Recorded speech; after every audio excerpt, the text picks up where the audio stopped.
What's going on, everybody? It's your boys Wnba DFS here to bring you a quick breakdown for the 3-game WNBA Slate Commissioner's Cup we got going on today on this fine Tuesday.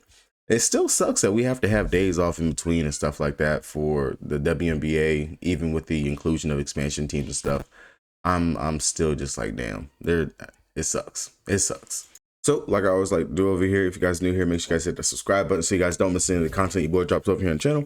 And drop a like on this video if this video or any of my other videos help you guys win some money. If you're looking for player pool cores, all the other content stuff like that I have over here, check the link down in the description below so you guys check out for the Patreon. Patreon is right down there. It's $5. Makes your money back. It's pretty good. You not only get my stuff, but you get my boy BK and everyone else over there at the No Days Off fam.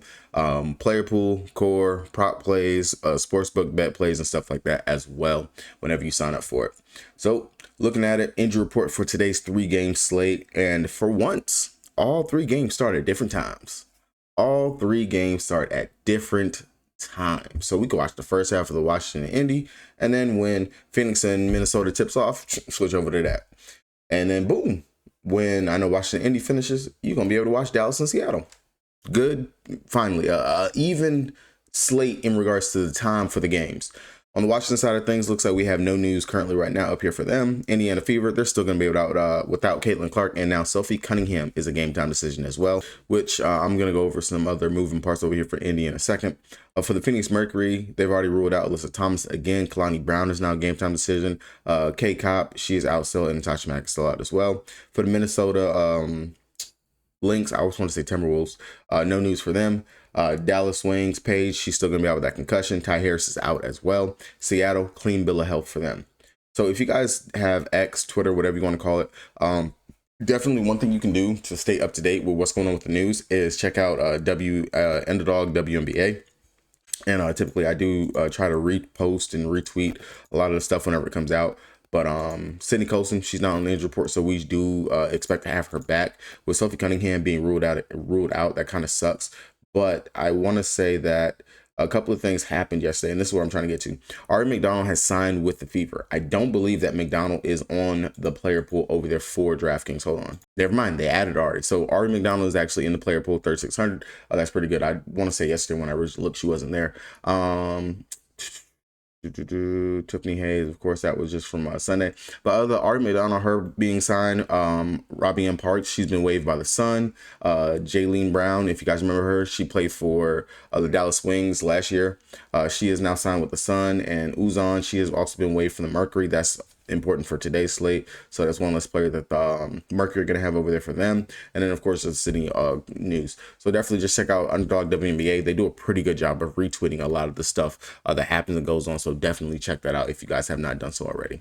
All right, so heading on over to DraftKings, the site I play the most on the site. If you guys don't have an account, you want one, check the link down in the description box below so you guys get that deposit match bonus and join your boy over here on the game. Starting out with the Washington taking on Indy. We literally just seen this game 2 games ago for Indy. Well, for both of these guys, I want to say 2 games ago. Yeah, 2 games ago, both of these teams, they just played going up against each other. It's going to be same spots that I'm going to want to look to attack over here. Brittany Sykes priced up at 10-6. I mean, we already know she's having all the usage, everything over here for this team. It makes sense that she's going to be priced up this high. She is going to be your ultimate pivot off of some of the other high price studs on the slate, like Arike at the guard position, Skylar Diggins-Smith, Courtney Williams. Makes sense going up against an Indy team who we see that we can attack them with opposing guards and things of that nature, especially ones that play some tight-nosed defense like what she's going to be playing again over there on Kelsey Mitchell. Sykes, I got it listed as the top set value over here for the Washington Mystics. I mean, when you look at it, the opposing guards at her position have going up against them. Sinai Rivers, she was able to drop 25 fantasy points. Brittany Sykes 39, Natasha Cloud 47, Alicia Gray 32. So not a bad fantasy point numbers and production from that guard position for her. So I do like the upside for her right there. Outside of that, Citron 8,600. I will say her price is just still too much for me to want to even get there and play for that, especially with other positions that we do have on the slate. She makes for a GPP pivot off of Sykes if you think that maybe this would be the Citron game. She's taking the shot attempts. Now, if she has one of those days where she's going to be able to go 60 something from the field, like 60% from the field, like what she did right here going up against the Las Vegas Aces, but also still give us those peripheral stats like what she's doing, she'll be able to pop and give you a pretty big day. But I don't feel feel like she's a definite must. Instead, I wouldn't mind coming out here to Kiki. The only thing with Kiki, though, is with all the bigs pretty much back for Washington, those minutes are like, they're teetering. And it looks like she is going to play a solid 25-ish minutes. She's going to at least play 20 minutes as long as she stays out of foul trouble. She's doing everything that she's supposed to do. Looks like she's going to be in that solid range right there for a 25-ish minutes. Now, in those 25 minutes, she still can't put up over a fantasy point per minute, which is good. And we have seen that those opposing bigs, and she just did it going up against them in 23 minutes. Uber efficient from the field, 7 of 13. She unfortunately has not had a double-double in her last couple of games. Could possibly get one here, and I don't mind, especially with all the days that they've had off between games. Definitely would not mind getting to her if you want to come down from Citron, go to Kiki, or try to play one of these fours. Now, of course, the ultimate GPP option here at the forward position is going to be Shakira Austin, but as you can see, those minutes are still capped to where she's not even going to be touching over 20 minutes. She's still stuck in the low teen range down at that 15, but definitely makes for a GPP upside play that you can mess with. And then, of course, Aaliyah Edwards, same thing for her. Their minutes, they're just teetering left and right. And I would imagine with the days off, maybe we could see a minute increase from either one of these two bigs who are coming back from injuries, and tick down some more for Stephanie Dolson. I wouldn't mind to probably get that, but Dolson would be the ultimate GPP just because her minutes are the least secure when it comes down between them. Jade Melbourne, I did like going to her, did like playing her, but as the team's gotten healthy, getting Sykes back and everything, I really don't see myself having the need or want to go ahead and get over there to Jade, especially if she's not starting. I see no reason to try to force it into the lines. You can get cute different in other places, but I don't think there's a reason to. Shug Sutton, they, for whatever reason, continue to start her. She's coming alive in the last 2 games, giving us at least double-digit fantasy point items with 11.75 and 17.25, but not something that I want to plant my hat on and jump over for joy to go over there and get to. Everyone else over here, there's no one else that really sticks out as a potential play that we need to get to and worry about over there on that side. Flip side of things on the Indiana Fever side, I will say that, of course, with Caitlin Clark being out, we've been waiting to have Aaliyah Boston just have like this really big, huge game, like Aaliyah Boston take over. You're going to do it all.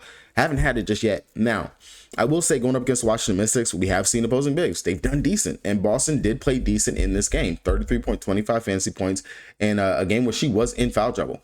5 fouls in that game, but still 7 rebounds, 4 assists. The playmaking chops are there. She's dishing the rock, being a focal hub and a hub on the offense for them with Clark being out. Now, if we can continue to see that, plus her actually play her normal minutes and the scoring load that I know she has and that she can give and bring to us, the upside will be there for her to have an amazing day. At 10-2, don't mind it. Would definitely go there. Definitely will get you off of playing someone like Fee, who possibly could blow out the minutes, blow out the Phoenix Mercury without AT or something like that, which we'll get to that in a second. But Aaliyah Boston 10-2 definitely, of course, makes sense. A great play. Wouldn't mind if you were to build your lineups going around her. Definitely just it just makes sense. Natasha Howard would be a JPP pivot and option that you can get to. 17 minutes versus the Washington Mystics, only 16 fantasy points, and that was also her getting yanked in the second half, not really playing out there. Then versus the Connecticut Sun, she played 27 minutes, was a bit more efficient, but just didn't give us too much of an upside. JPP pivot players you can get there. Wouldn't mind looking to that at all if you actually do land or you get there. Kelsey Mitchell, she's going to be in hell once again. Going up against the Washington Mystics, you had Sykes on her, and she shot 4 of 16. Granted, really didn't seem like a change when she went going up against the Connecticut Sun, who I thought was going to be a better matchup for her, but she is heavily relying on her to get the scoring done. And that in this game right here, that was even with having Sykes go down, which I'm not Sykes, Colson. Yes, having Sydney Colson go down, and she didn't pop, didn't do too much more right there. And I know that is another reason why we also saw Leah Boston's assist numbers go up. So definitely something to think about. Kelsey Mitchell, I really don't see myself getting at an 8,300 price tag. If I was to have to choose between Citron and K Mitch, I would probably go with Citron instead. Dwana Bonner, your GPP pivot, you could definitely mess with that. No Cunningham, so maybe the minutes can tick up a little bit, but she does seem like she's capped around that low 25 minutes for her. I don't see myself getting there. I would much rather play Lexi Hull, who is going to start, who's going to be out there, whose scoring has had to increase and do a little bit more out there, and I do like the upside for her for the possibility. Sydney Colson at 4K, you could definitely mess with her and go there. She is the worst fantasy point per minute producer. Honestly, I could put one of my kids out there and they probably get more fantasy points than Sydney Colson when it comes down to it.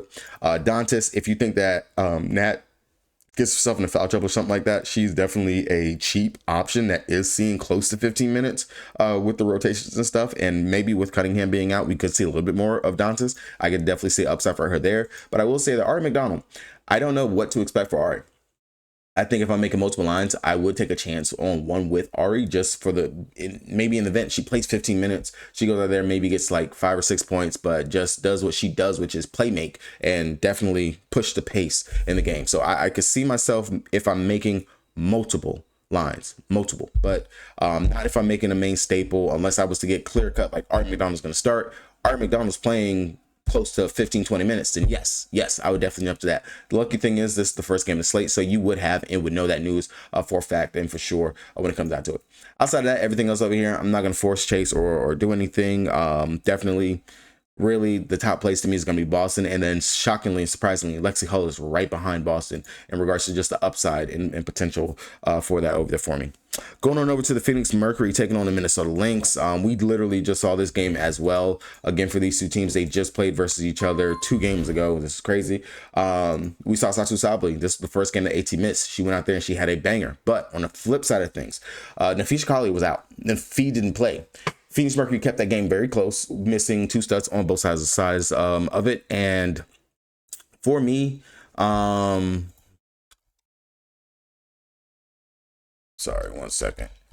For me, looking at it, I definitely do think that there is a realm where you can go ahead and play Satu Sabli 11-7. Makes sense. You're gonna have to choose: am I gonna play the stud that doesn't have the her running mate over there with her for the upside that she could possibly bring, or am I going to play the stud who's on good team and whatnot, and seems like her floor is like 40 something ish right now. So looking at it for me, Satu definitely in play 11-7. I mean, we know what she can go out there and do. She literally just went out here versus them and dropped 53 fantasy points. It's okay. I will say the matchup is technically tough on paper when you look at it. Outside of that, West Bell, she came alive last game, 30 minutes, 28 fantasy points. Honestly, to me, everyone over here is going to be like a risk. I will say that the opposing guards, I do like the possible upside for coming out here too with Sam Wickham, who looks like she has found her not only her shot, but her role with AT being out, the playmaking, the rebounding. She's doing a little bit of everything. 5,900. I don't mind taking a stab, looking in that direction over there for her. I can mess with that. Monique, she's still out there in the starting line. She's not playing over 25 minutes still. Don't know what that about, but had an uber efficient game last time out. 10 points out there for 6 assists, 5 rebounds, 26.25 fantasy points. I don't mind getting over here to her. I do like the upside, and if I'm going to pay down for a play that's 5-5 and below, like the upside, like the possibility of what she could possibly do. And I just wish that she could break past that 20 plus minute mark and play a couple more minutes. That would really be good. Now with outside of her, La Casa, she is of course still out there starting. She went out there, she played 29 minutes, and she seems to be the one that has the free range to play her minutes.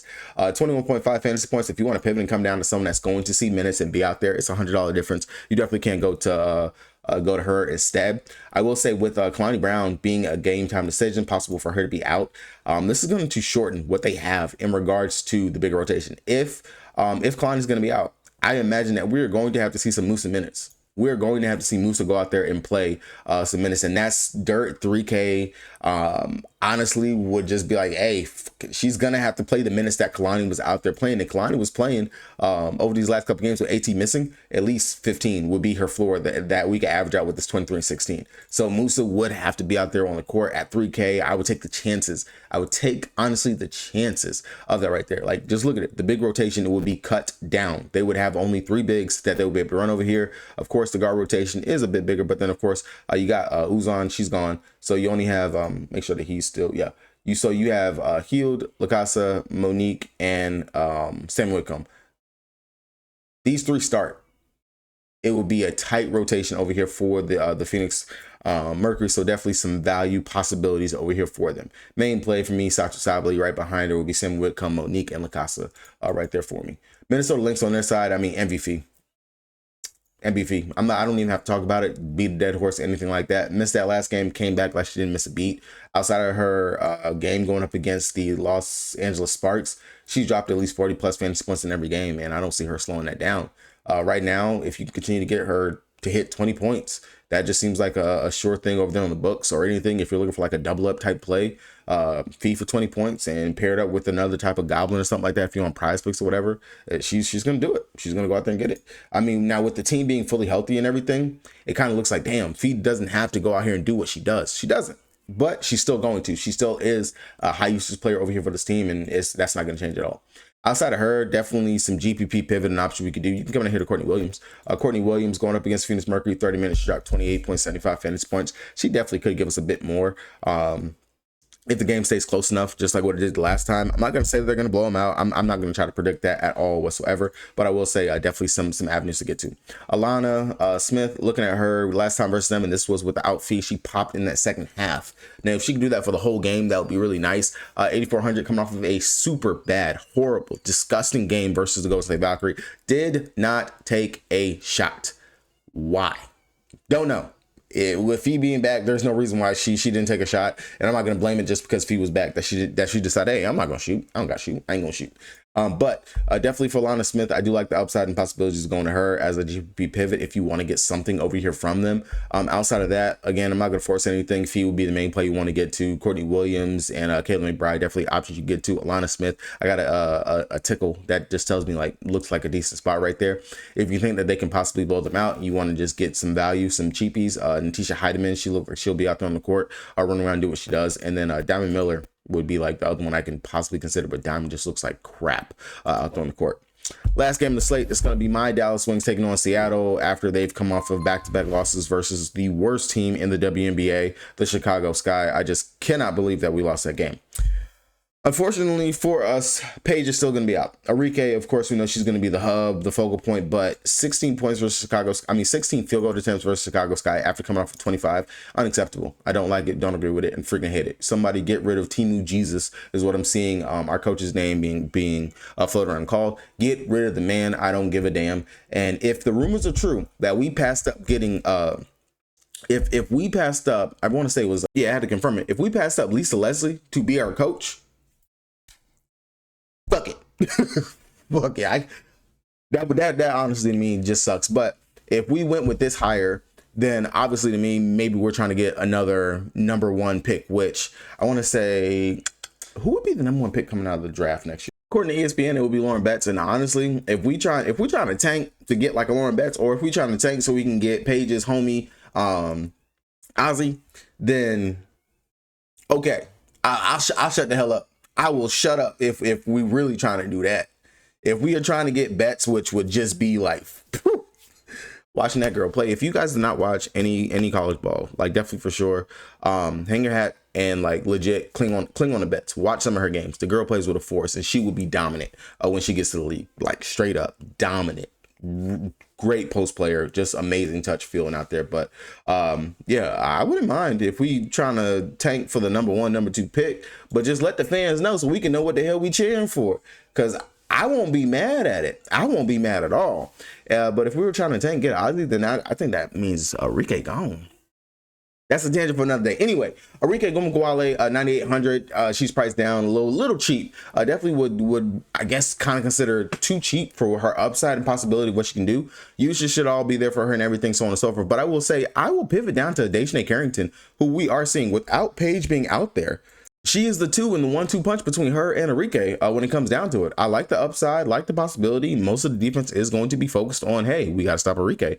Dejanay, I like it. The defensive upside is always going to be there for her. Now, if she can continue to play make, be the hub, get me some assists, do a little bit on the rebounds like she normally does, and then score, we're seeing double-digit scoring since she went back to Connecticut.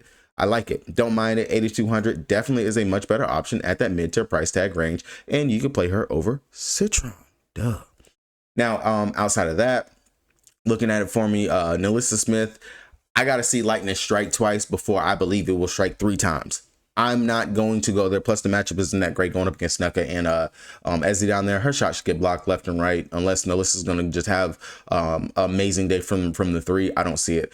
Same thing for Misha Hines-Allen. I'm not really looking that direction for her. Going up against the Storm earlier this season, she did have a decent game. 26 minutes, dropped 28.75 fantasy points. But a lot of it was predicated on what she did in the peripherals department, not what she did in the scoring department. Now, with Paige being out, maybe we can see a little bit more assists, some high-low action or something like that coming from her in this position spot, but I'm not going to go ahead and chase that. I will say Maddie going out there getting the start definitely is a cheap option, but I will say Lexi Hull is right there around the same price range. I would much rather play Lexi Hull for the upside that she does bring in this position spot. Maddie would be your GPP pivot if you want to come down there to that instead. Tara McCown, if I'm not mistaken, she should not be with the team. I believe that Big T is gone to go ahead and play overseas. All right, misspoke. So Big T, she is still going to actually be with the team. I had to do a little bit of investigating.